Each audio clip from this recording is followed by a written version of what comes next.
Bruce and Donna, we're out here. We're in Seattle. It's been called Nickelsville.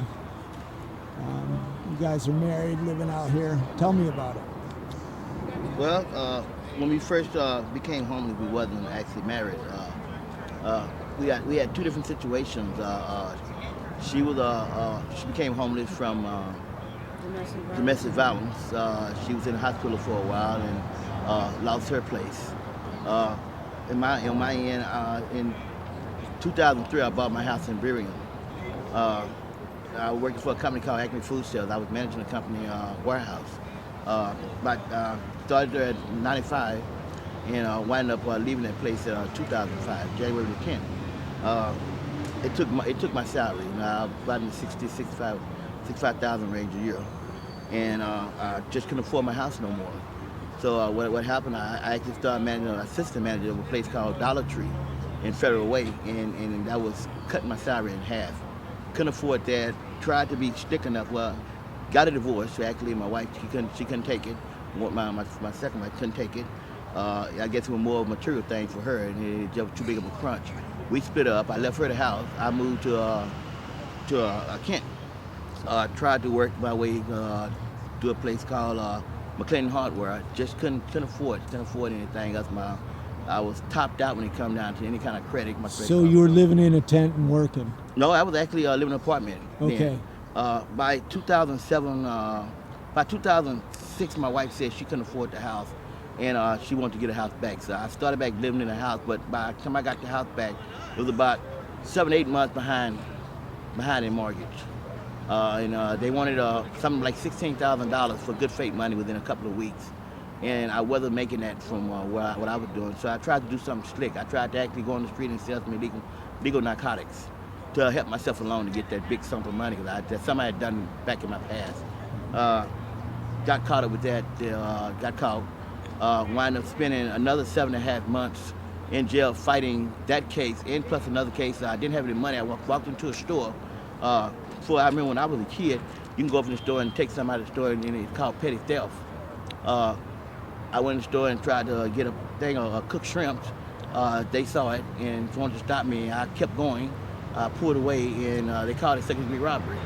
So for the next 7.5 months, I'm fighting a second-degree robbery case and a possession case, delivery. And when I did get out of that, it was just too late. The house was already foreclosed by 2008. 2008, February, the house had been sold, and I wound up homeless. Wound up meeting her at a park one day. She called me over. We shared a burrow, and from that day on, we gone to. We was on the street for a while. Waterfront sleeping, corner sleeping, doorway sleeping, and she suggested we go to Nickelsville, and we came to Nickelsville. I think September 25th, we started in Nickelsville. And matter of fact, Nickelsville had already had his 3-day notice for being on the city property. And that next morning, about 4 or 5 o'clock in the morning, they were waking everybody up saying they're coming. We want to know who's coming, and found out that the Seattle police was coming to destroy everything and put people in jail if they didn't want to move off the property. We were the part of the wave that went to the state side of the property, and we had 25 other people actually being arrested, and we've been in Nickelsville ever since. So, how many times have you had to move? This make our 7th move. You Nickelsville since September. Since September, I see we wound up in the city property first. Then we went to a piece of state property right in front of it. Then we went to a place called Daybreak Star. Then we went to a place, University District on 45th. Then we went to 50th. I may got those two backwards. Then we went to Brentmeyer. Then we came here. Yeah. So I think this makes 6 moves, at least 6 moves. Now you're head of security here. I am head of security. So everybody has a little. I know you made me sign in. This is very well organized. You have a smoking area for city ordinance and a cooking area, and this is like a little town. Well, that's what we actually wanted to be. We try to make Nickelsville a homeless encampment. And we really don't want tents. We really wanted to build. When the first time they actually moved off the property, about 100 feet up, we was actually building. They tore them all down. So we have had to keep the tent, to move back and forth, back and forth. But we got to have structure. Just because you're homeless doesn't mean you don't need structure. We want to call this is our community. So we have to have arbitrators. We got head of security. We got kitchen coordinators. We got donation coordinators. We got wood people that started this grill behind us. That nighttime in Fish Cove. We got bookkeepers that we have a everyday meeting at 6 o'clock. We have a mandatory meeting on Sundays, and we want it to be just like something regular, every day thinking, there's no alcohol, there's no drugs, there's no alcohol, no drugs.